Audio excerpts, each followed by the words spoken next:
Let's read Genesis chapter 13, and this takes place immediately after he left Egypt with very much riches. And we, I presume, are to understand that Lot also gained through his association with Abram when they were in Egypt. Perhaps they treated Lot well because of his relationship with Abram. I would understand that to potentially be the case here based on what follows. So let's look at Genesis 13. It says, "And Abram went up from Egypt into the south, he and his wife, and all that he had, and Lot with him. And Abram was very rich in livestock, in silver, and in gold.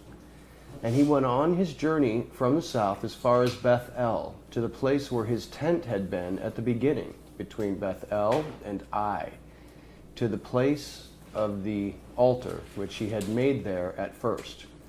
And there Abram called on the name of Jehovah. Now Lot, who went with Abram, also had flocks and herds and tents. And the land was not able to bear them, that they might dwell together, for their possessions were great, so that they could not dwell together. And there was strife between the herdsmen of Abram's livestock and the herdsmen of Lot's livestock. And at that time the Canaanites and the Perizzites dwelt in that land. Then Abram said to Lot, Let there be no strife between you and me, and between my herdsmen and your herdsmen, for we are brothers. Is not all the land before you? Please separate from me. If you take the left, then I go to the right. Or if you go to the right, then I go to the left. And Lot lifted his eyes and saw all the plain of the Jordan, that it was well watered everywhere, before Jehovah destroyed Sodom and Gomorrah, like the garden of Jehovah, like the land of Egypt as you go towards Zoar. So Lot chose for himself all the plain of the Jordan, and Lot moved east. Thus they separated from each other, Abram dwelling in the land of Canaan, and Lot dwelling in the cities of the plain, and pitched his tent as far as Sodom. But the men of Sodom were evil, and sinned before Jehovah, exceedingly so.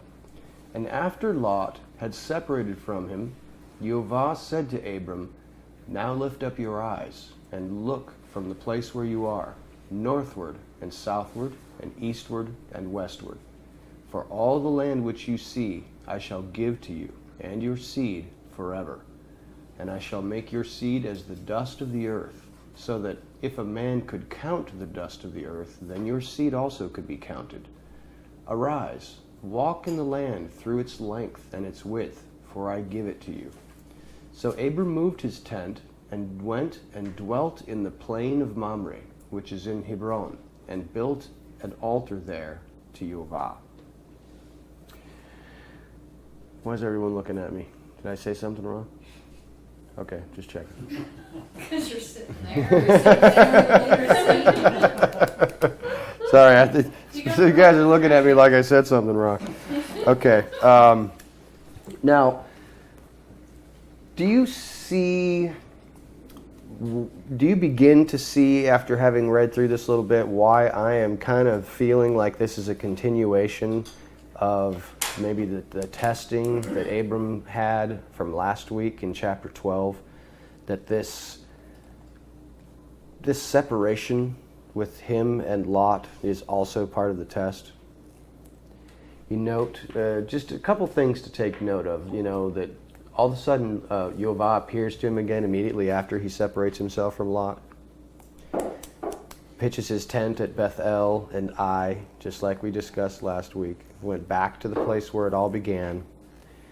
So there's some interesting things going on here. But note that Abram was again situated between Bethel and Ai.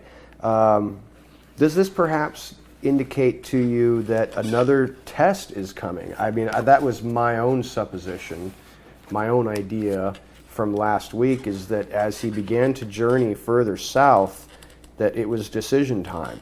and that he was going to be tested in certain ways, and that Bethel and Ai kind of indicated that. And here he is at Bethel and Ai again, and I just sense maybe another test coming on. And I think that this test is that perhaps he doesn't want to let Lot go. Doesn't want to separate himself from Lot. Do you get that impression from this text? Or from the text that follows in chapter 14, perhaps, if you know and remember the story from there? Do you get the sense that Abram feels connected to Lot, responsible for Lot? I certainly do. It was his nephew. It's his nephew, for sure. We know when he left his home and everything. I don't know why he did when God told Abraham to go by himself, but that is something we kind of noted. I think it was either before that or the last week that Lot. He didn't say. He said, "Leave your father's house and your relatives," but he took Lot with him, and we noticed that Lot doesn't help things very much. In fact, he creates quite a few problems for Abram. And I think that this is perhaps the next phase of the test for Abram, is having to separate from Lot. And I think that you can see that we begin to get the herdsmen of Lot and the herdsmen of Abram beginning to quarrel and fight amongst themselves. Now that seems particularly strange to me. I know that this is a fairly good-sized land. Now I know that the text does indicate to us that the Canaanites and the Perizzites dwelt in the land, and I think that that's connected. But how do you think that that's connected? Is that connected in the sense, in your mind, that there are so many Canaanites and Perizzites in the land that the land cannot sustain Abram and his people and Lot and his people and the Canaanites and the Perizzites? Or do you think that there's maybe a little bit more to it or something different? Why are they fighting over land? It doesn't seem like there would be a problem supporting these two guys. I know they have a lot of cattle and everything, but it's certainly a plentiful land. Gracie? Are you Grace? Okay. Oh, I'm sorry. No, I didn't even see your hand. I apologize. I'm sorry, Gracie, and then Derek. I just think that it says where he picked how well watered it was and what it was a nice place, and that's why he picked the Sodom area. Yeah. It doesn't say what was on the left or on the right. When Abraham was saying, he wasn't saying they're both beautiful. Right. So I've wondered if maybe one had to have not been as beautiful. Sure. Yeah, that's a good point. Well, Hold on. Sorry. Hold on to that thought, Derek. I was going to say the same thing as her. So Oh, okay. No, good point. Good point. Angela? I think Abraham asked him to look to the right and to the left. And I think somewhere in the Hebrew, left and right, somehow you get north and south. That is correct. So Abraham tells him, do you want to go that way or that way? And Lot says, I want to go that way. Yeah, So it wasn't even one of the options. that is How correct. do you see that? Well, in the Hebrew, in our English translation, it says, if you go left and I'll go right. Well, the Hebrew words for left and right are actually north and south. Mm-hmm. So he said, if you go north, I'll go south, and if you go south, I'll go north. Right. But Lot went I'll go east. He did not take one of the two options. I never even caught that. Yeah, that's and we're going to talk about that in just a moment, a little bit further. Yes. Did you keep the chiasm from last week as a part of this? Not as a part of this one, no. But you can see,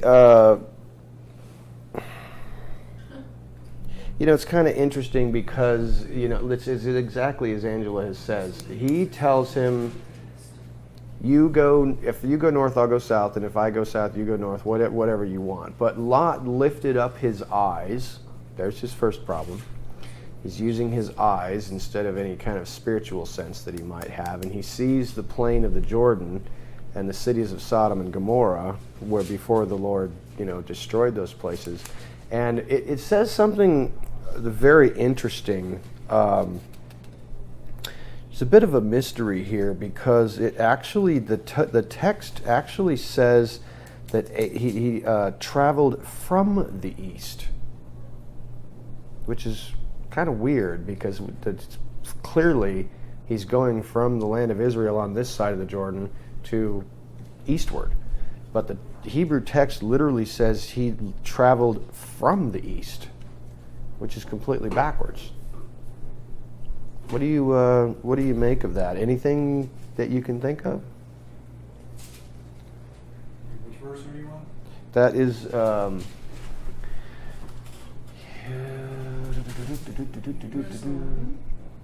that it was water everywhere before you. So Lot moved east. It's verse 11, excuse me. It says Lot chose for himself all the plain of the Jordan, and Lot moved east. But what it literally says in the Hebrew is Lot came or went from the east. But that can't be, because they're in the land of Israel and he travels east. So why does it say in the Hebrew literally he traveled from the east? Well, there's a curious thing There here. was the land of Israel yet. What's that? What? If Back they're up a little bit and if explain if they what- come up out of Egypt into the south, which is the Negev desert area, and they are fighting here in this land, they actually went to. I think that it says that they went up to. No, it doesn't. They were in the south. They were in the Negev area. This is because once they separated, Abram went by Mamre, by Hebron, which is a little bit further north. But they're in the south of Israel, right, in the Negev desert area. And they begin to quarrel. And Abram says, if you go left, I'll go right. If you go right, I'll go left. But Lot looks east and says, oh, this all looks really good over here. And in verse 11, it says Lot went from the east. But that can't be, because he's already in the west. He would be Mine says traveling. he went toward the east. That all of your English translations are going to say he went toward the east, but in the literal Hebrew text it says he came from the east. So if he's going from the east, then that means he's heading west. Right, but it's clearly Sodom and Gomorrah are to the east. So Well, yeah, the word nasa mene. So nasa just meant he left, or he pulled up and then went forth, which they convert on mine to journey, but yeah, and then mene was the east you're talking about, which just means from or out of. he came from the east, which is exactly or out, or it opposite. says out of. Neither one of mine. Right, that's what it literally says in the Hebrew. He came out of the Well, east. I'm just saying he's at his location. He went out of the location where he was at. It just happened to be towards the east, towards Sodom and Gomorrah's Okay. plain. Yeah, that's one way to look at it. That's one way to look at it. Because they're both standing there. He's out of there. He's Yeah. going that way. Yeah. This phraseology has kind of puzzled people that read the literal translation, because it seems pretty clearly to say that he is traveling from the east, which is weird. But what some rabbinic sources have pointed out, that word east can also mean from the Ancient of Days. So it says he's traveling away from God. That's the way they translate that to make more sense to them. I don't know if it's legitimate or not. I mean, you can see that word is apparently does sometimes become translated ancient one, the ancient one, or the Ancient of Days. So if he's traveling away from the Ancient of Days, or from the Ancient of Days, then that kind of makes sense, because he's headed towards Sodom and Gomorrah, breaking away from Abraham, and is traveling away from God.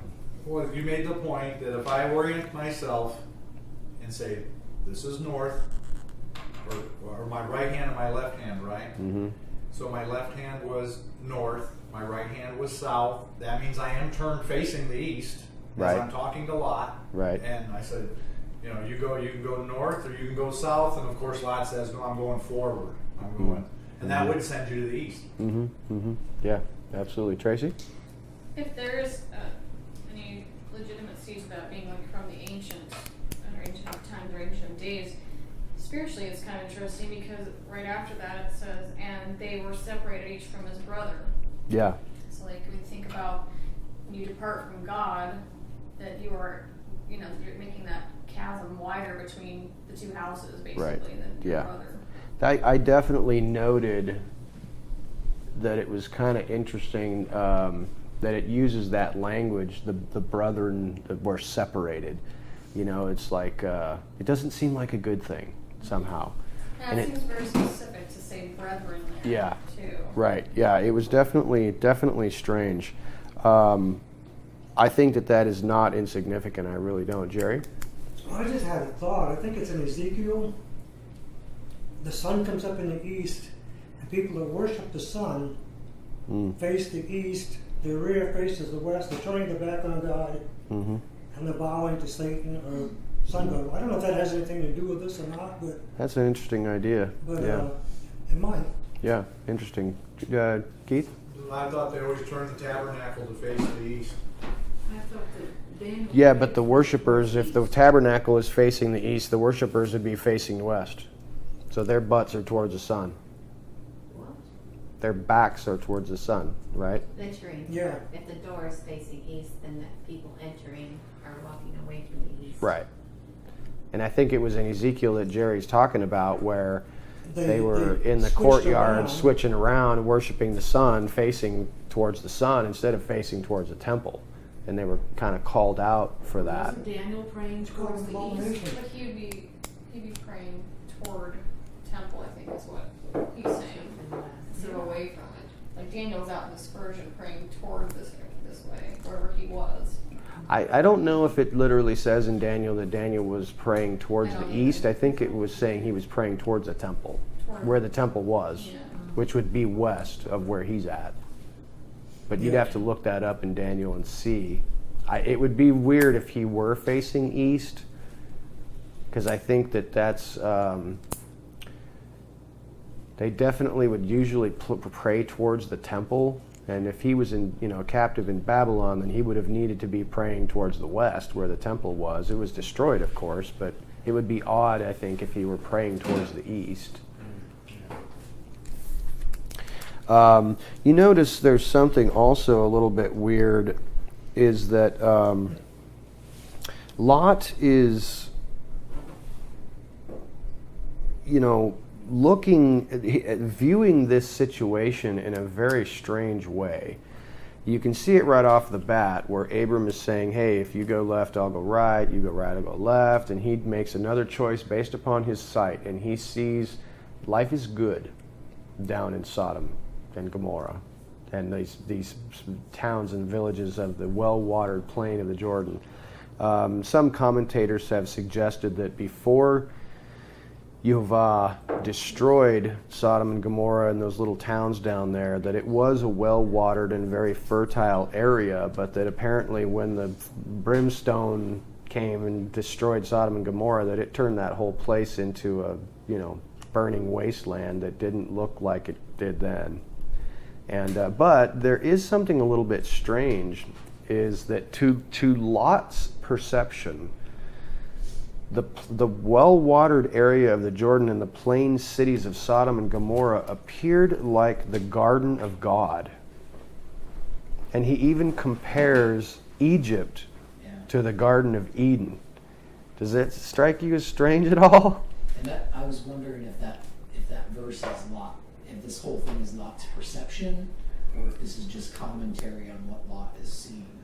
I wondered about that too, and I know that, like I said, some of the commentators have said, well, before God destroyed, those cities in the plain, it probably was a very beautiful place, and that's true. That perhaps could be true. Yeah, it probably was much nicer before God blasted it with hail and brimstone. I think the odder comparison is comparing Egypt to Yeah, Sodom. right. Yeah, exactly. And that's what it seems like to me. Lot's perception is just skewed. He sees a good life and a life of ease in those cities, which are great, wicked cities before God. And he's comparing them to the Garden of Eden and saying that, oh, like Egypt, like the Garden of Eden. And comparing the Garden of Eden with Egypt and comparing the Garden of Eden with the cities of Sodom and Gomorrah. I'm like, this is a really skewed perception. Tracy? We just were studying Egypt in school, and one of the gifts of the Nile River was very fertile soil. So I think whatever he's seeing is he's seeing that Right. idea of what a garden and fertile soil would be, and that's where they made their wealth, is from this Nile River and the produce and everything Right. that they Right. gave. And even when they came out of Egypt, they were talking about the foods and things that they missed from Egypt. Yeah. You know what also is kind of strange when you think about it is to a person like Abram and Lot, who have large herds and flocks, that's not a good place to be. You might think, well, yeah, I mean, it would be. I mean, it's well watered and there's all this greenery. But from my own historical studies in the agriculture of these places at this time, it would have been highly unusual to have cattle, sheep, goats, cows in beautiful, green, well-watered areas, because those areas were used for farming and not for cattle. So that if, as a matter of fact, it was like my research historically into the land of Israel says that as you go further north, it's really green and beautiful and there's a lot more rain. They did not have a lot of ranching and cattle and sheep and goats there. You note that the sheep and the goats from the temple times, when we're reading about Yeshua and everything, they're in Bethlehem, which is just a 15-minute walk down the road from Jerusalem. That's a very dry place, and that the shepherding that was going on in those days was in sparse land, where they were. They had to range fairly far and wide and let their cattle and their sheep and stuff graze over a wide area, because they're not in lush pasture land. That's pasture land. That is not for raising of sheep and goats. That is for crops and growth of crops. But that what they would do is they would take these flocks and the herds around the desert to grab these little tufts, wherever they could get them, and take them in towards the wadis that would flood in the raining season in order to get water for their sheep and goats.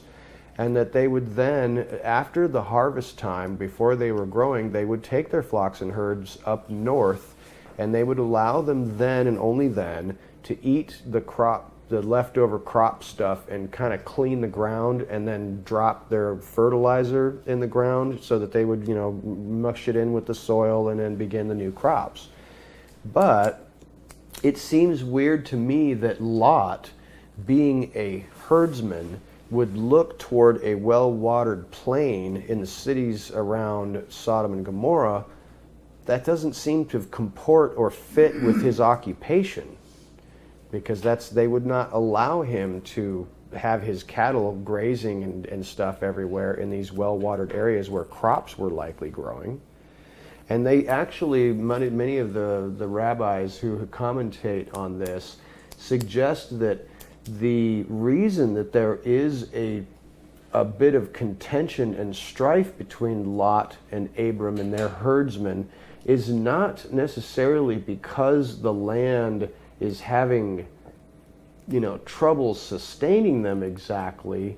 It was because perhaps Lot was allowing his cattle and sheep and goats to infringe upon the rights of other people.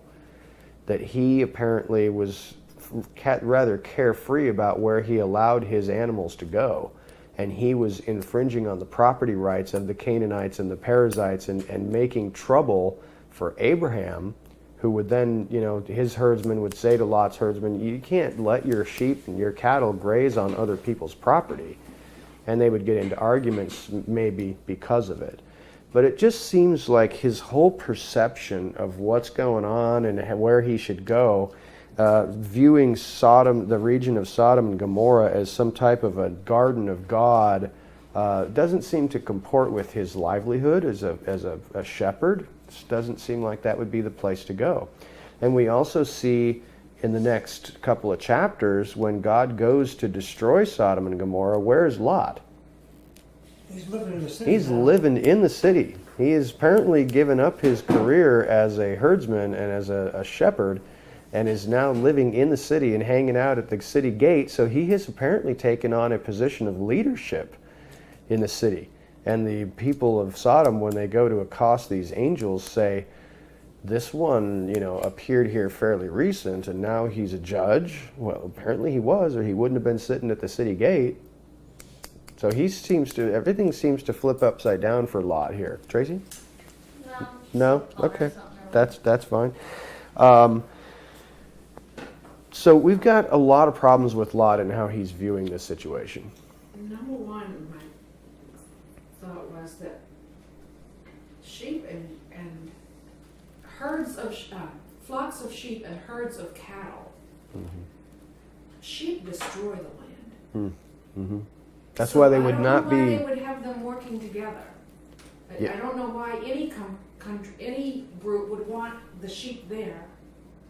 That's why they don't let the sheep into the pasture, into the right. crop areas, because they will destroy everything. So That's why they made them wander around in the desert and eat whatever tufts of grass they could I don't find. know how he would have had any success taking them into a nice, fertile, beautiful place. That's because I think he was looking with his flesh Yeah. and saying, you know what, I've got great wealth, perhaps because of my association with Abraham, I'm not sure. I can always sell these sheep and goats, but I think he's looking to the cities. Perhaps he was, number one, either hiring these people, his herdsmen and stuff, to still keep his riches coming in through the flocks. Sure, and the sure. herds, while he and his family enjoyed the City life, and sure. like that. Yeah. Or maybe he just plain lost it. It's certainly possible, yeah. I can see both potentially. Angela?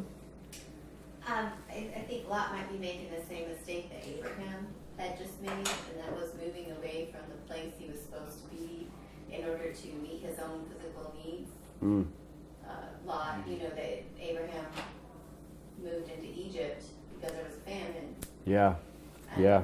I think this is maybe a lesson in provision, because what caused Abraham to move into Egypt was a famine. What causes Lot to move into Sodom is abundance. So either way, too much, too little, they go the wrong way. It's like God will provide just enough. That's a great point. Be content with that. That is a really, really good point.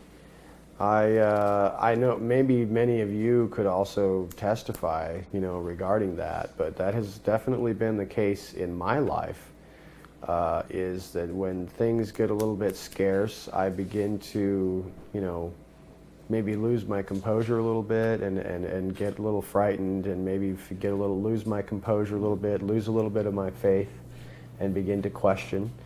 And then if things are going really well and I've got a lot of money and things are looking, I'm flush with cash, is also when I begin to rely on myself a little bit more. So having too much and having too little is a challenge either way. And, trusting in the Lord to be able to provide for you in whatever situation you're in is a good lesson of faith. Tracy? Okay, so I think I may have one way Sure. of explaining what I was thinking before. Yeah, tear it What I up. was seeing is, I was looking into to Lot's name, and that it means like a covering, or specifically like a veil. And some interesting scripture using this word is Isaiah 25:7. He actually uses it twice. And it says, and he will destroy in this mountain the face of the covering cast over all the people, and the veil that is spread over all nations. So it's That's this word Lot, this covering and veil that spread over the nations. And I'm just thinking about him going out from Abraham, like the prodigal son, going out and living in the cities, and this, how I am about getting off of my cities thing. Oh, yeah. That's not where you should be. Sure. And perhaps there's some kind of, and there were brothers that were parted, so maybe there's another connection to the two houses splitting, and I don't know. There's probably much more than that, but I'm just kind of seeing that. That's a great idea. That's a great idea. And that the Gentile Ephraim have this veil covering, that they don't know who they are, kind of picture. Yeah, that's good insight. Angela? That goes with the prior story where you have Abraham who covers his wife with deception, saying that she's somebody else, and she's taken into Pharaoh's house. Think of Pharaoh's house as the city. And then when he discovers who she is, there's this see your wife. That word see is used in both.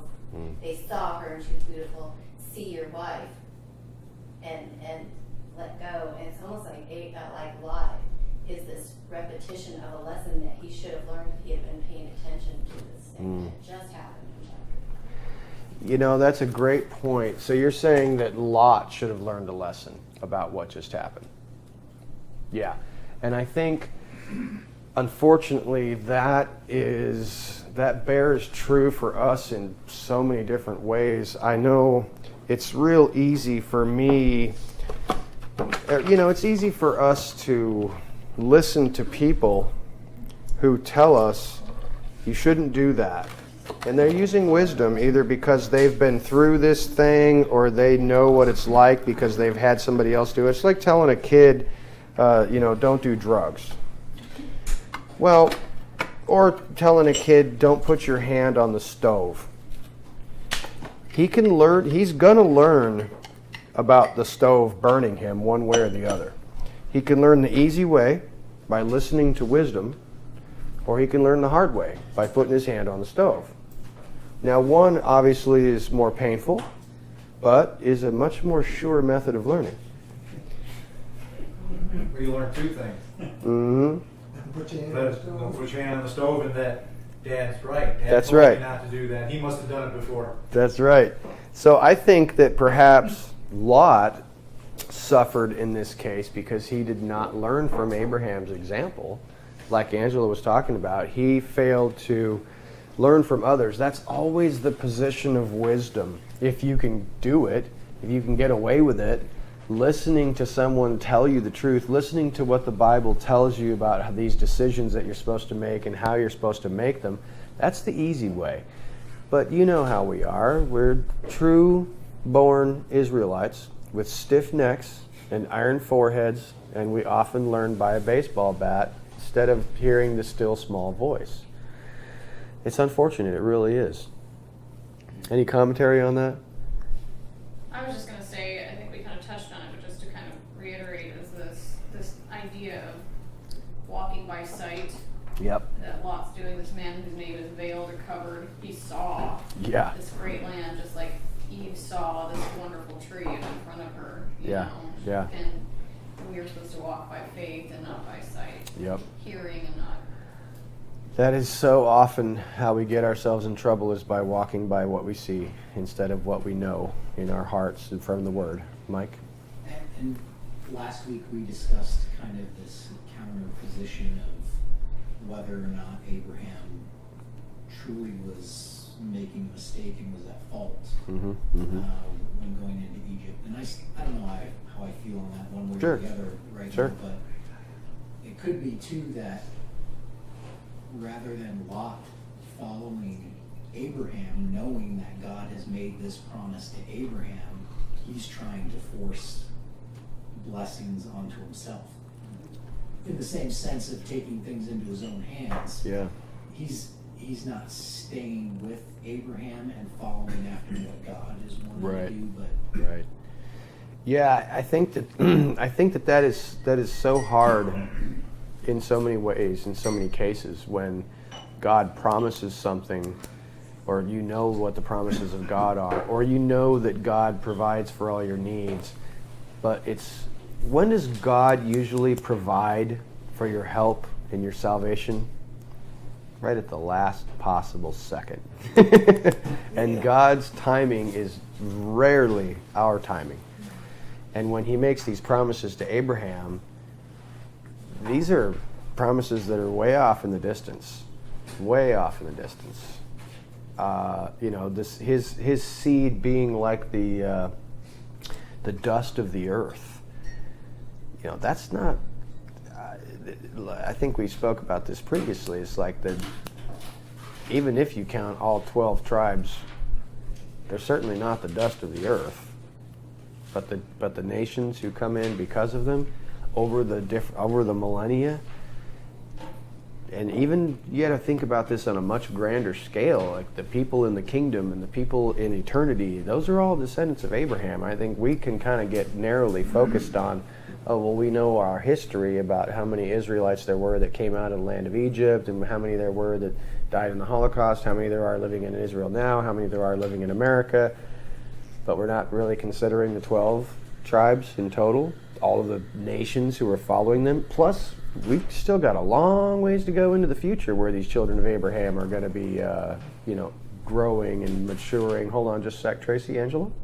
Yeah, I'll do Tracy. Okay. I was just going to say in Hebrews 11, it's that faith chapter, and it talks about Abraham, and he says, these all died in faith, not having received the promises. So Right. he never actually even received the promises that he believed and had faith in. And Yeah.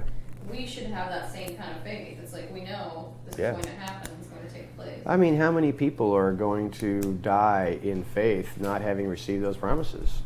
Most. I mean, they're all going to receive the promises eventually when the kingdom arrives and when eternity comes, but most people, what fraction of people are going to be alive when the kingdom is actually realized? That'd be a small fraction of all the people who have trusted in God over the millennia.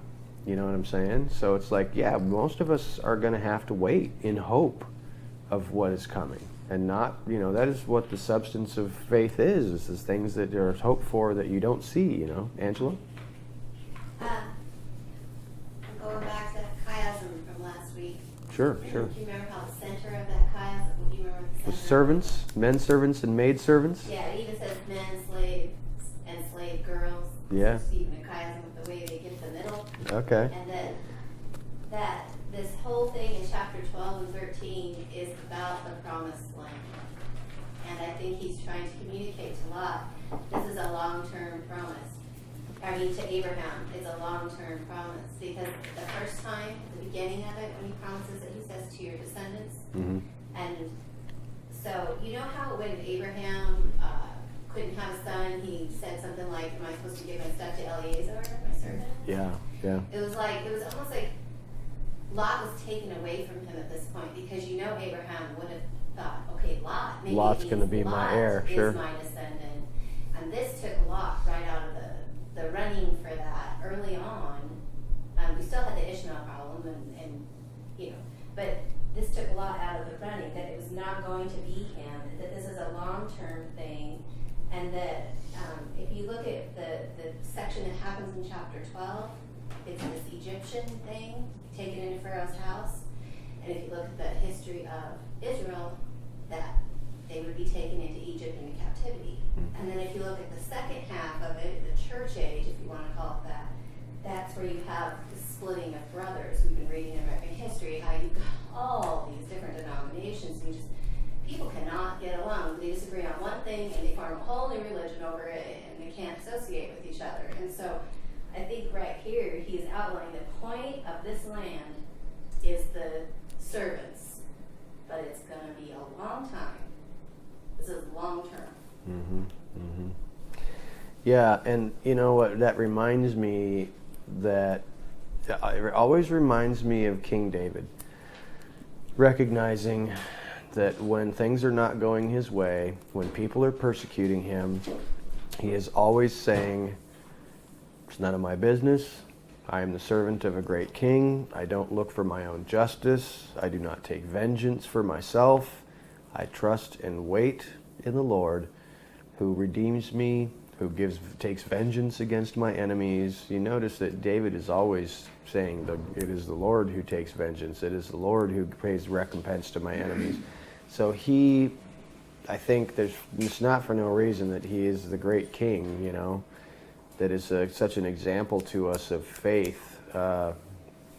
Abram does seem to lose some patience every once in a while. Lot definitely lost his patience. I know King David lost his patience, but he just seems like such an example to me of somebody who, so I think it's related to that phrase that he is a man after God's own heart, that he really does trust in Yehovah. He goes through a lot of anguish and a lot of difficulties in his life, but he knows in his heart and soul that God is taking care of things and that he's not going to maybe see these blessings and these promises right off the bat, but he submits himself.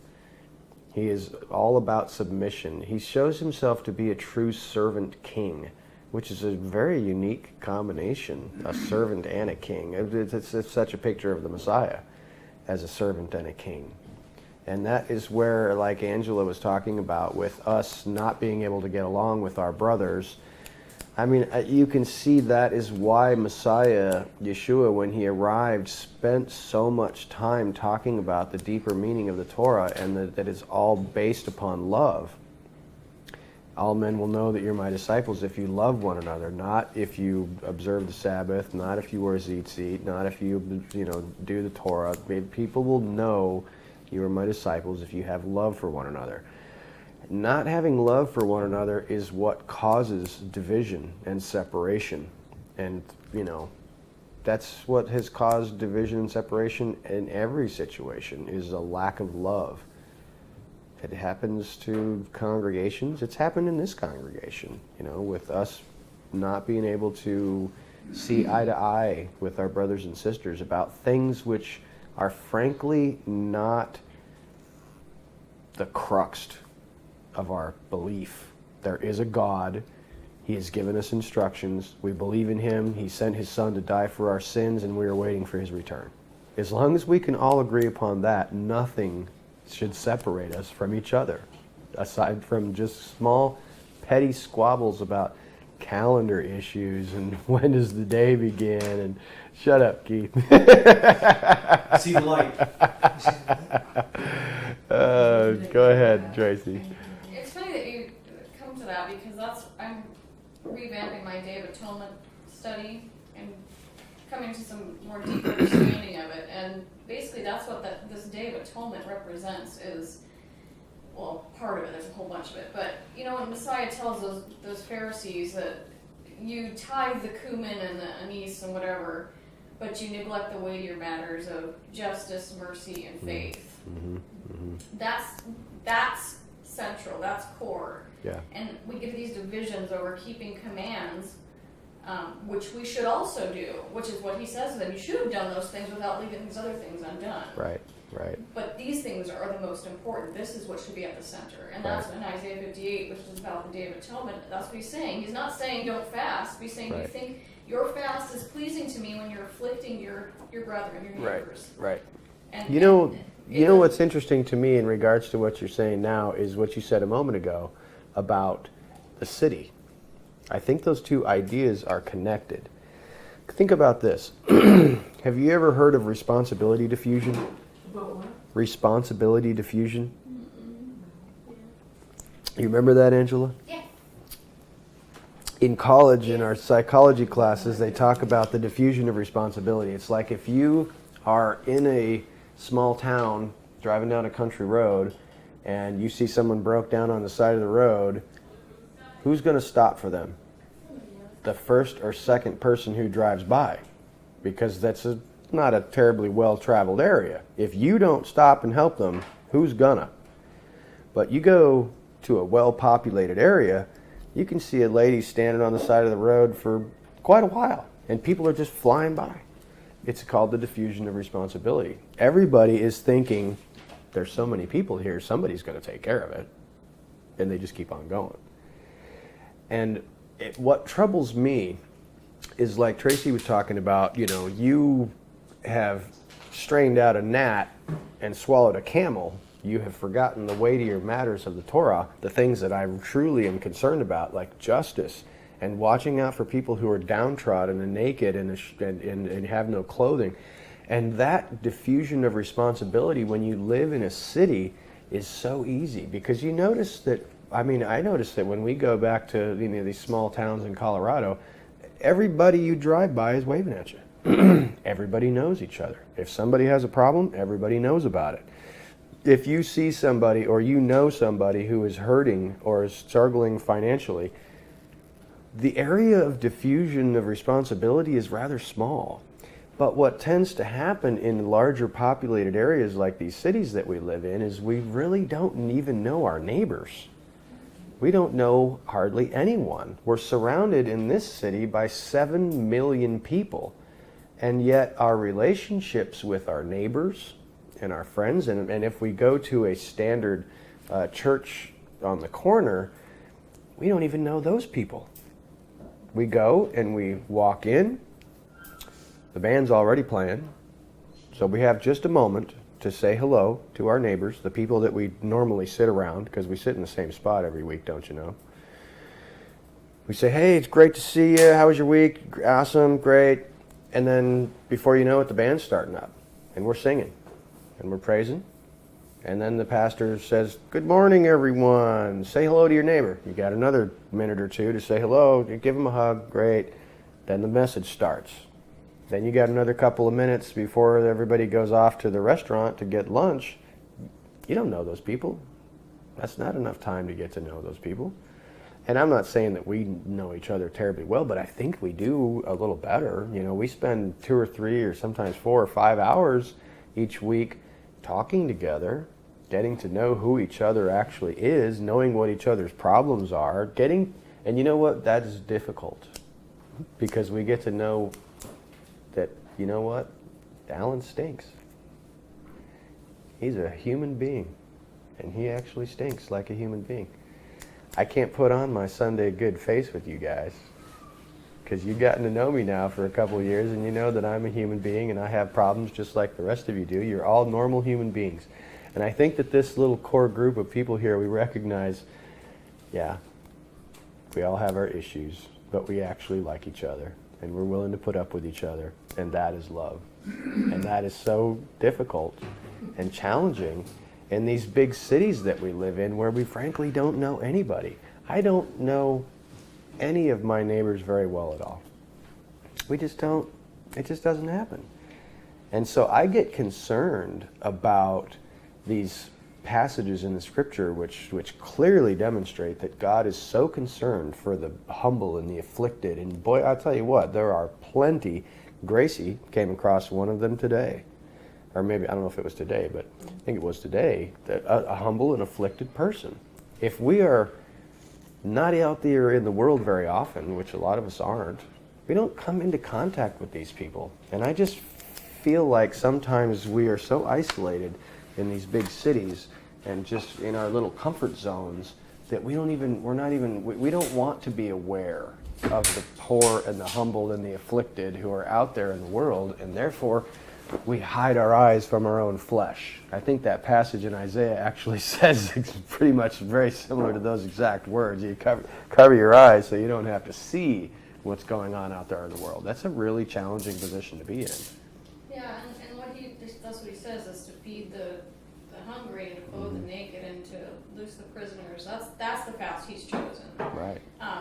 And I can just hear him saying, you should have done this without leaving the others undone. Same as Messiah is what I'm getting at there, because I feel like that's the message there. It's not necessarily, the reason why he's not looking towards your fast is because you're oppressing your neighbor. And the whole purpose of the Day of Atonement is this future day of judgment, which matches up with Matthew 25 and the separating of the goats and the sheep. And he says, the ones on my right clothed the naked, fed the hungry, and when you did it to them, you did it to me. So we need to have that mindset that when we are helping other people, we are helping God himself. Yeah. Because if we claim to love God and don't love our neighbor, we're liars. Right. We can't love him. Right. There's something more to that we really need to understand. And on the Day of Atonement, he says, if you do not afflict your soul, humble yourself is what that means. Humble your soul in this Day of Atonement, you will be cut off from your people. Right. And this is the day with the scapegoat, and the goat is cut off from and that's people. The day that's coming right up here in a couple weeks. So think about, at this future fulfillment of this day, if you do not do this, if you do not afflict your soul, you will be cut off from your people. You know, So, just thinking practically for a moment, what does that mean for us? I mean, I know it sounds so hackneyed and cliched that what are we going to go down and work at the Salvation Army? Are we going to go work at the soup kitchen? Are we going to go hand out blankets at the, you know, the shelter? I mean, is that what it is? It means to put your needs below the needs of others. That's really what it means. You know, just to lift other people's up, help them. It's not necessarily having to go out and looking for people that need help, but if you see a need to fulfill it, but it's it's the whole pride thing. Yeah, it very much pride is. This antithesis of pride versus humility. Yeah. And the humility, the humble will inherit the earth. The Right. meek shall inherit the earth. So there's something to this humility. Yeah, absolutely, Jerry. Don't you think that may be where discernment comes in? Now, you can't give to everybody that's got a handout. No, Sure, that's true. I don't think I mean, you've got to kind of weigh everything in the balance and Right. which one is, hopefully God will show you which one is real, which one isn't. You know what I think, Jerry? Just one thing real quick. You're absolutely right, and there are so many needy out there, and sometimes you need discernment. I mean, I know this is probably wrong, and it's maybe even horrible of me to say, but a lot of people have this idea about the worthy poor, the worthy needy. Okay, it's like, I don't want to give my money or my help to a drunk who's going to take my money and go get some alcohol. Well, you know what? God doesn't exactly define the needy poor. Now, he does say, let him who doesn't work not eat. However, that's, I think, a little bit different. Keith?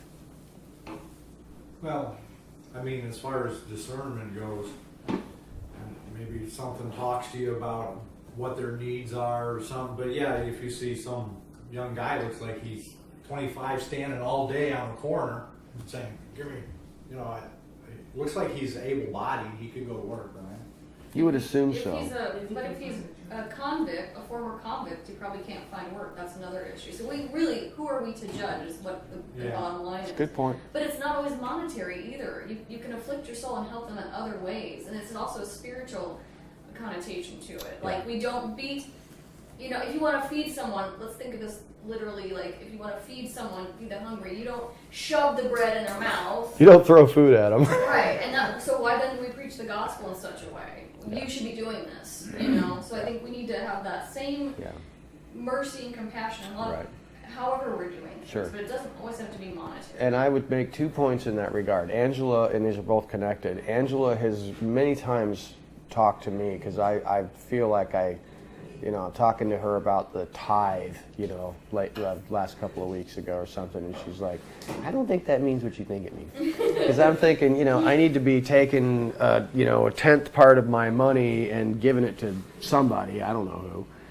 And she's like, I think you really discount, A, biblical knowledge of who the tithe is for and what its purpose is and who pays it and in what proportion and to whom, and B, you discount the ways that you make yourself available in your time, in your talents, in your resources, of the human resources that you have, your time and your talent and your caring and your, calling people or talking to people or helping people other than just giving the money, because that's also important. And I had to acknowledge that. And the other thing is that it's most important, I think, that we, Paul tells us that a man who does not take care of his own family is not a real man. So if we can, I think that really focuses us on, we need to help those that we know that are right in front of us who need help. That is what I've been waiting to say. I've seen people who, in their effort to be philanthropic and, good, trip over their family right in front of them in order to find somebody who needs help. And I just don't want us to forget that if we say for the Day of Atonement we're going to go work at the soup kitchen, kids, Dad, you're on your own for lunch, that is afflicting someone else in an effort to afflict our soul, and that's the kind of affliction that does not count. I think we have to remember, don't discount the people right next to you that you need to put ahead of yourself. You do not have to go find homeless bum. You know, you don't have to go find the worst case scenario. There's Yeah. people right Yeah. there. Well, if you have your family taken care of, you know, you're a wife and you have taken care of your husband and his needs are met and your children's needs are met and you know, God has given you some extra time on your hands, then maybe you do want to reach outside of your immediate circle. But yeah, for the love of all that's holy, make sure that the people who are in your circle are taken care of first. And then maybe family, maybe extended family, and then maybe this group. You know, John Coop a while ago was like, hey man, don't we have a little bucket, you know, to put money in there? I said, I'm not, you know, you guys aren't giving me money. He's like, no, I'm talking about like, shouldn't we be putting aside money and just like collecting some for something? I said, like, for what? It's like, I don't know, for somebody in our group who might need some money at some time. And I said, you know, that is actually a really good idea. Because I thought he was talking about, like, you know, giving me money. I'm like, no. But he was actually talking about just, you know, having a box available and just, you know, if you have any extra money, just tossing in a few bucks every week. And so we have a little fund or something to give to someone. I mean, I know there have been people come through here who have needed a little bit of help. You know, it's not like we got to give them a whole buttload of money, but just something. And that has been very, very helpful. Very Just what Angie said, kind of made me think about, you know, your immediate family, the example you're setting for them, for your children, and for your family around you. Like, I was just thinking about Ella, like, she is constantly commenting and thanking me for doing things for her, and like, I'll give her the bigger piece of cake. It was little things like that, you know, and she notices, and then this instills those values in her, so Yeah. that when she grows, you know, in the way she should go, she will walk in it, you know. Yeah. So I think that it's just such a broad concept that you just be that way Right. all the time. That's absolutely right. It's tough though. I'm finding it really difficult in my home, in my neighborhood. I'm good friends as far as we've got a whole list of each other's phone numbers, and if somebody's gone on vacation, we keep an eye on their house and Sure. vice versa and all that. But at the same time, I've come right up against a brick wall every time. Like, one neighbor had knee surgery, and I told her I'd be praying for her.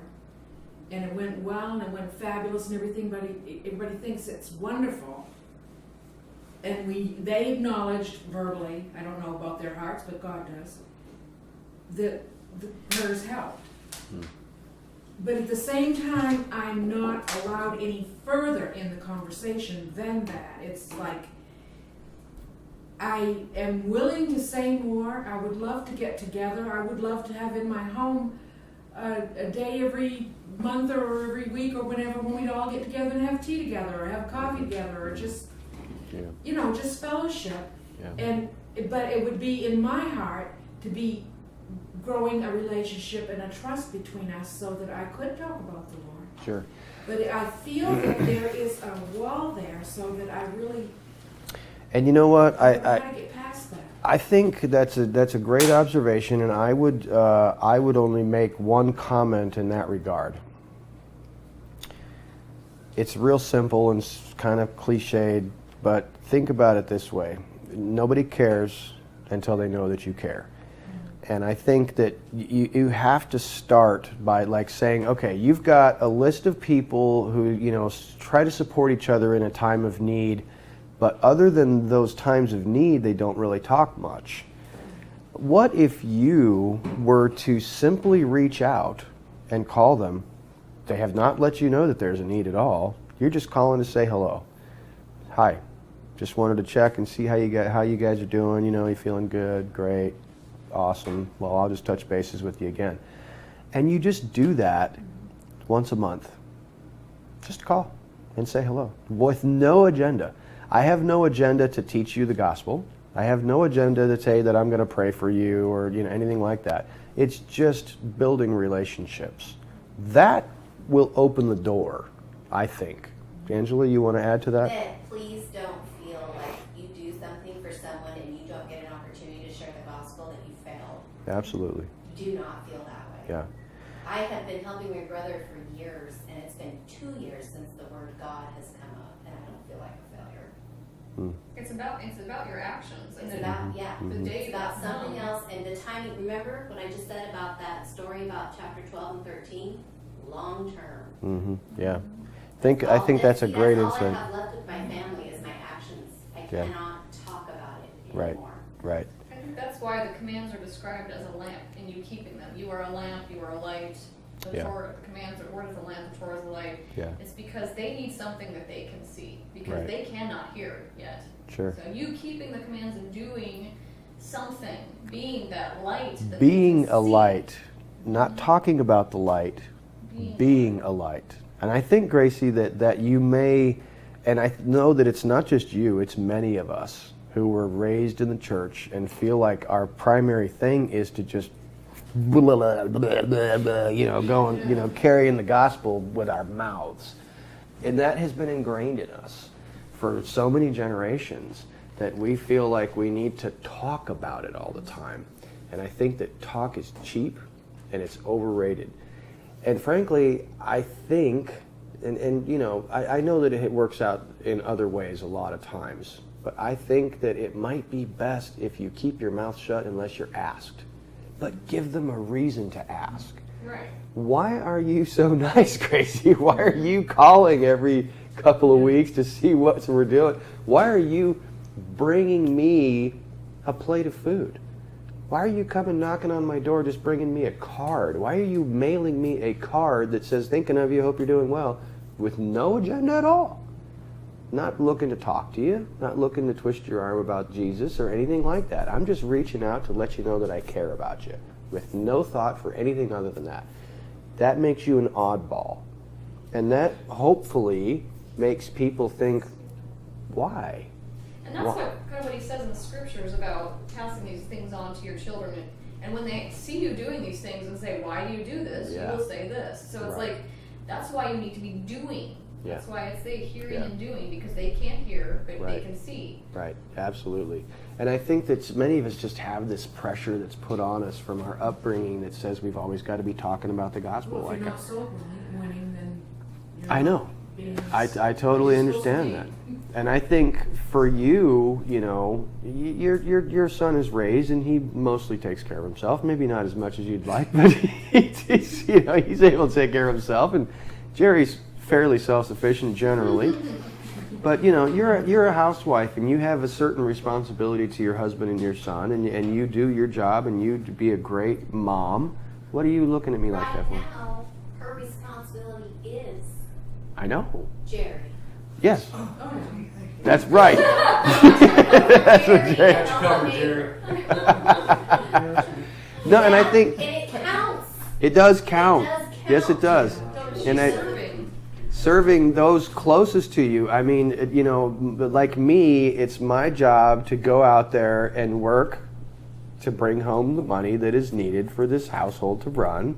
Angela has a duty to her children and her husband. She makes a beautiful home, makes you guys feel welcome.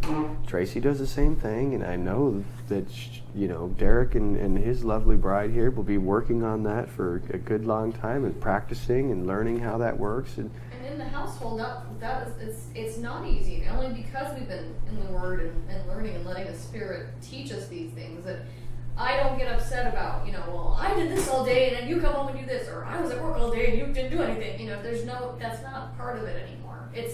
I appreciate certainly what you shouldn't did today. be, yeah. I appreciate what you did, and it's just like, if everyone's appreciating each other, yeah.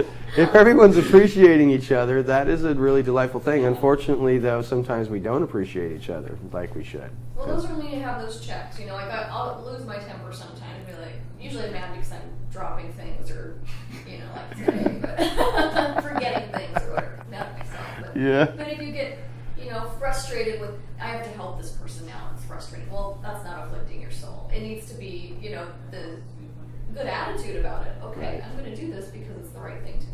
Yeah, absolutely. Interruptions are your life. Yeah. Yeah, the interruptions are your life.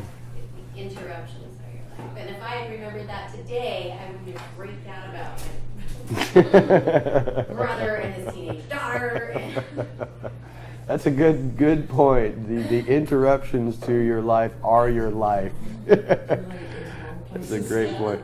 Well, I think I'd like to just go back to the text for a moment here, because I don't think there's not a whole ton to say about this, but I did want to look at, and this kind of frankly does illuminate for us a little bit more than we may be comfortable, but I'd like for us to look at Sodom for just a moment. And you know that the text in Genesis doesn't tell us a lot about Sodom and Gomorrah. It just says the men are they're great places of wickedness. What are you laughing at? well, the book of whatever tells us all kinds of things. Ezekiel? Jasher. I think it was Jasher, but their problem was not what you think. That is correct. It Yeah. was something else. Yeah, it is. You know, what is you know, what's funny is, and I don't know where this even comes from, but when I was a kid and when I was a young man or whatever, I just assumed that Sodom was a place where homosexual men lived, and Gomorrah was a place where homosexual women lived. Am I kidding? I mean, has anybody else thought that at all? I never thought I can see one how way or you the got other about the women. I just figured it was the men. Anyway, Everyone's name. yeah, I mean, that's where we get the word sodomy from. And I think that everyone just naturally assumes that Sodom was a place where homosexuality was just rampant. I And think they assumed that that was the sin that was punished by brimstone and fire. from Right. And, you know, Well, it's the one that's it is the one that is enumerated in the story. Yes, that is Ezekiel correct. 16. Now, if you look at Ezekiel chapter 16, verse 49, which I would like for us to take a look at this, and there is another one in Jeremiah, and there's a little bit more detail. I would encourage you to look at the Hebrew word Sodom. It's actually not Sodom, but Sodom. And it's not Gomorrah. There's no G there. It's Amorah. To look at your Hebrew root word study and find out where else in the Bible does the word Sodom occur, and notice what it says, because it is quite fascinating. And one of the big ones is in Ezekiel chapter 16, towards the middle of that verse, or that chapter probably. 49 and 50. Yeah. So if you look at Ezekiel 16, chapter, say, 49, the prophet is comparing Jerusalem and his own people to Sodom.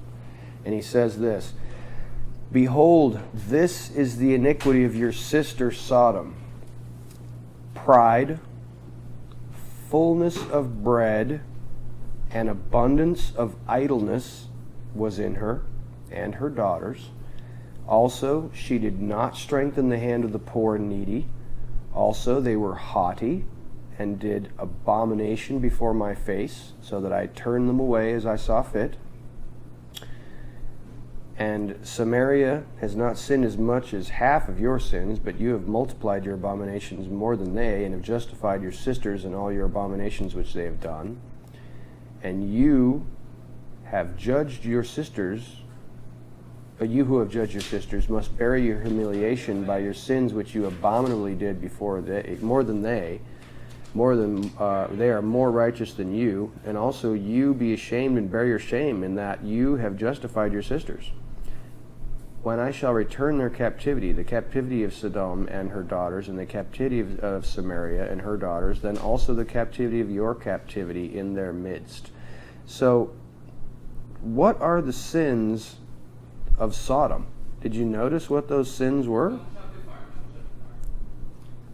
One of them was they were non-hospitable.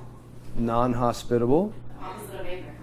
The opposite of Abraham, absolutely. First and foremost was pride. Pride is listed at number 1. Too much food. Gluttony. Unconcerned ease or leisure. Too much time on their hands. no care for the poor and needy, and then abominations. And that word abominations is also the same word used in Leviticus 18:22. You shall not lie with mankind as with womankind. So I think it's still encompassing that sin, Yes. but it's not. It's actually at the end of the list. Right. Your sexual sins are definitely delineated here, but Tracy makes an excellent point. The sexual sins are at the bottom of the list. And maybe it's a cause effect. It might be a cause and effect kind of thing. That's a good point.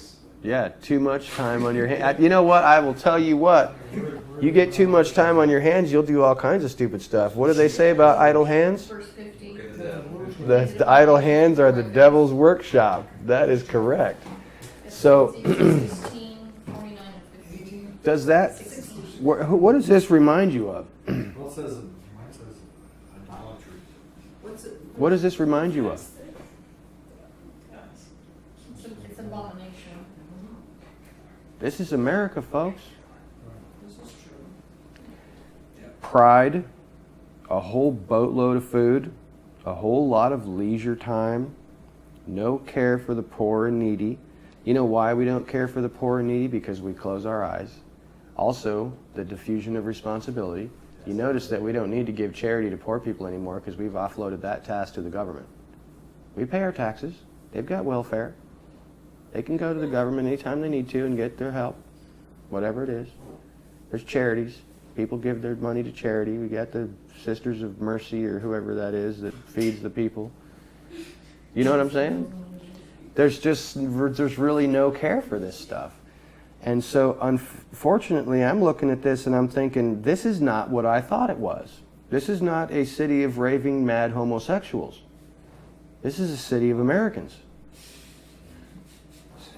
Where we have, I mean, you know that the poor, I know that you guys have heard this, of course, but the poor of America are the richest in the world. I mean, you have not seen people who are poor in this country. I mean, you can go to the poorest people in this nation, and what do you find? Their TV's bigger than mine. They may be living in a shack, but their TV's bigger than mine. They got internet, Wi-Fi, cell phones, food. That's not poor. Not like you see in other places in the world. But you are from which country? From Uganda. Uganda. Do you have poor people in Uganda? Yeah, and I worked as a child care coordinator in Missouri. So I was like a social worker. Mm-hmm. Mm-hmm. What you're talking about. Now, would you? Okay, so you have worked with the needy and the poor in Missouri. Yeah. Now, maybe you didn't have a lot of experience with the poor people back in your home country in Africa. Maybe you did. I grew up in an orphanage. An orphanage. So, have you seen poor people in Africa? Yes. How do they compare to the poor people in America? That's it. As far as their needs. As far as needs, like there is so many opportunities. Like, even like working as a child care coordinator for these families that are going through like financial problems and everything like that. There is so much that we could offer them as the agency. Like, so if you go here, you can get this paid. If you go here, you can get your electricity. So you're talking about in Missouri, Yeah. when you're trying to help these families, you're telling them, hey man, we can take care of everything. Yeah. We got this resource here and there. There is resources. The difference is that like you don't have those opportunities. Like if you don't have food, you don't have food. There is no. Like, You're talking about in Africa Yeah. now. If you don't have food, what's going to happen? You're gonna be hungry. You're going to die. You're going to go hungry. So that was like a kind of a difference. There's so much resources here, like that you don't have to be poor. I mean, like Satan works in ways that he handicaps people's brains and like think they're like never gonna make it out. But there is so much hope and so much resource for people to like live better lives and Yeah, get out of that, yeah. which is not the same. No, and that has been my understanding from, the sociology type of research that I've done. Is like poor people around the world would they would, man, you come to America, holy macaroni, I would just died and gone to heaven. Yeah, some of my friends think they should commit a crime and go to a jail in America. I totally understand. They're like, how can I get that done? I'm like, Yeah. no, don't do that. You're But- probably certainly right that living in a jail in America would be preferable to live. I mean, you got 3 square meals, cable television, magazines, a weight bench. We have a lot of citizens that hear that. They just want to stay in jail. That is true. It's a very structured environment. It's a very structured environment, yes. Were you going to talk more about that legend? I wasn't going to, but I'd like you to. All right. You talking about from the book of Jasher? Yeah, Eliezer goes into someone named Eliezer. I don't know. They say it's the servant of Abram. Yeah, he goes into Sodom, and it wasn't just that they didn't take care of their poor, but if you were a stranger and you entered Sodom, they would do evil to you. They wanted to make sure you died, and there was things that they would do, like everyone would give you a coin, and everyone would put their mark on the coin, and then nobody would sell you bread. So when you starved to death, everybody who gave that person a coin would come back and take their coin back. It was like a joke they would play on people. You come into our city and we'll give you money, but we're not going to sell you any food. And when you starve to death, we're going to take all of our money back out of your pockets. I mean, they were cruel. There was a legend about a bed, and a big iron bed, and they would say you could sleep on the bed. And if you were too short for the bed, then they would stretch you out. If you were too long for the bed, then they would cut your legs off to fit. Either way, you died in the bed. Eliezer managed to get himself out of that. I think he ended up throwing a rock and hitting some guy. Mm-hmm. No, The a guy judge. threw a rock and hit him, and then sued him. And the judge said, yes, you caused him distress because he had to throw the rock to hit you. It was the most ridiculous. It reminded me of some of the court cases that we have today, where there is no justice. And I think that's what they were in trouble for primarily, was no justice, which is where we are headed as a society. And you can see that some of those following sins that are listed on that list are also gaining strength with us as we have no justice. Mm-hmm. But interestingly enough, there is a Greek myth about a guy named Procrustes or something like that, who also had a bed, Krusty and the if Clown. you didn't fit, he would stretch you. If you were too long, he would cut your legs off. And that whole thing about, I had to look it up, but Procrustes, hold on, let me, it's hold on just a second. Aw, did I lose it? It was interesting what they said about, it's something about, I wish I hadn't lost it here. Okay, the bed of Procrustes, or the Procrustean bed, has become proverbial for forcing someone or something to fit into an unnatural scheme or pattern. It was interesting that there's a myth, and then there's also, and they're so closely tied together, that what they were doing with the iron bed. Yeah, I tell you, folks, that I think that America is like Sodom. Very much like Sodom. Not because of homosexuality. but primarily because of no justice. Yeah, no justice, not concerned for our poor. We don't really have any poor according to certain definitions, but there's the sins of Sodom that are listed in the prophet Ezekiel are very much not what you would normally think of. And it gives you a different insight into this cry of justice. I mean, if the place is full of a bunch of homosexuals, what's the cry of justice that is coming to God saying, I've heard that there's great evil in Sodom and I'm going to check it out, That's fairly obvious. Where is this great cry that's coming from Sodom? Doesn't seem to relate to the homosexuality thing that everybody talks about, but it certainly does relate to this matter of no justice, lack of hospitality. I remember Abraham, and there's extra biblical stories about Abraham where he built this huge place to take in people, the sojourner. He was all about that. That was his heart. Remember when the angels came and he saw him at a distance, he ran out and he grabbed him? That was his thing, hospitality. Yeah. Hospitality of Abraham.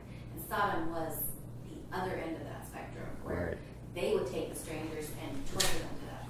Sure. Yeah. And that's that whole picture of the cities. It's, Yeah. You know, I think that scripture, woe to those who build house upon house. I think that there's something more to that scripture as far as these cities that are being built and the pride and the patterns with Babylon, with Egypt, and with Sodom. They're all kind of the same prideful, elevating of self. Yep. I totally feel you. Lot's character is very confusing. Very much so, buddy. I totally agree.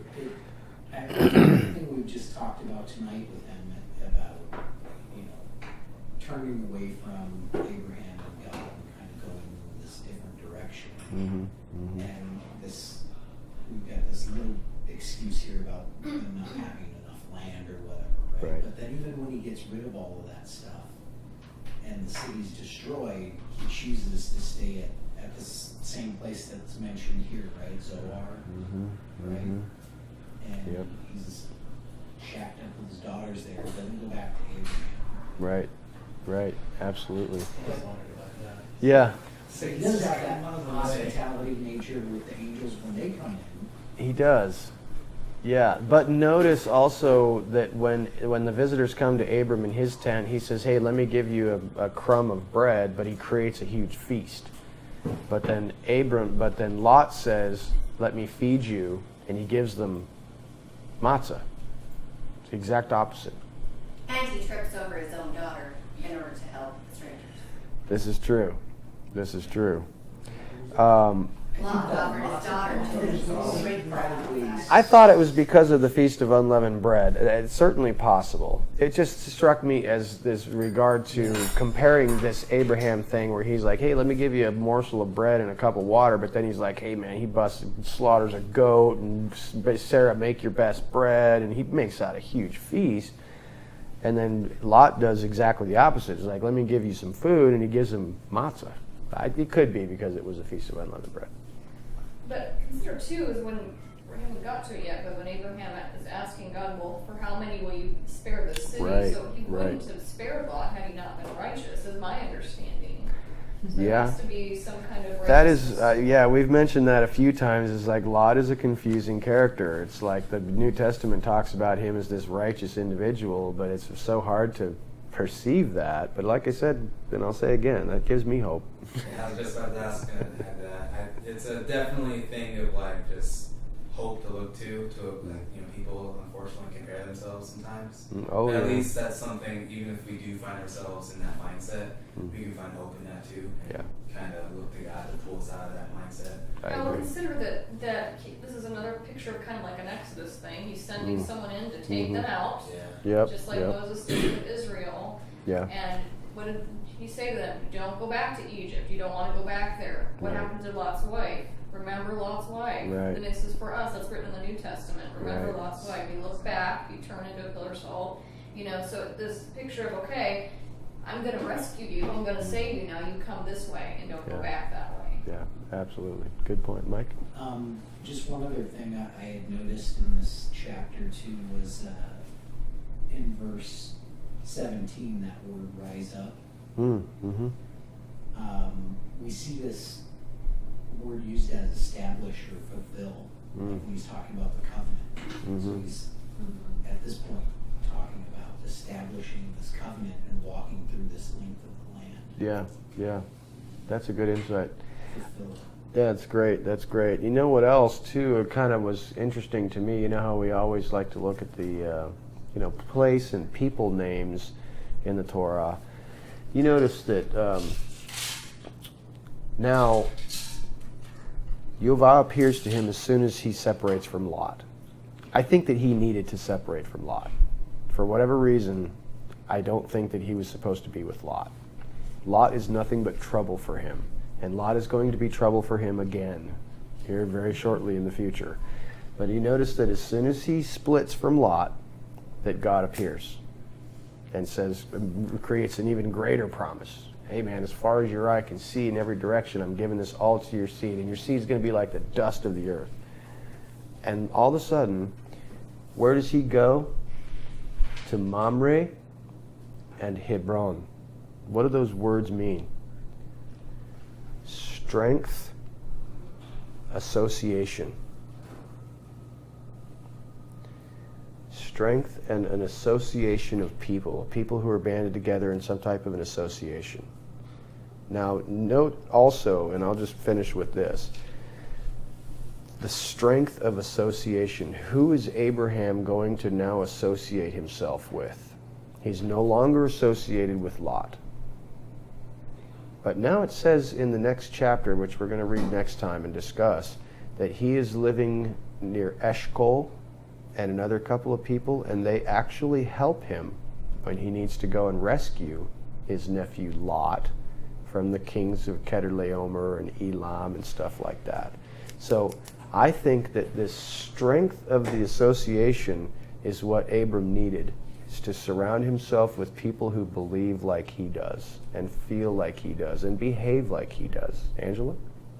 And also, when God appears to him this time to tell him that he'll give this land to his seed, he mentions 3 directions: north, south, and east.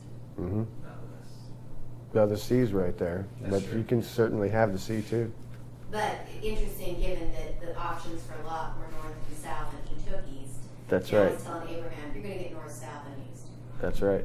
Your Good insight. descendants will That's a have all good, this. yeah, good point. Good point. I'll give that to you because you did not look upon what you had, lust of the eyes to see that place over there. You stayed where I told you to stay. You were faithful. You didn't go after the lust of your eyes, so that when I fulfill my promise, I give all to you. It's a good point.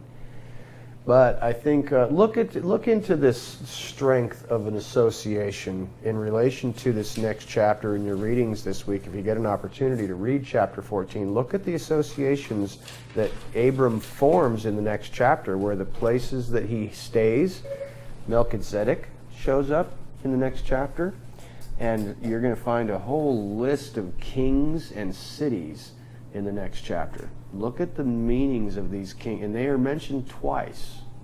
The big list of people mentioned twice. It's not for no reason. It's also the very first time we have a war mentioned in the Bible. Lots of interesting stuff coming up in the next section. So as you read, hopefully this week in chapter 14, begin to look at some of those ideas. Let's wrap up. Let's pray, and we'll fellowship together.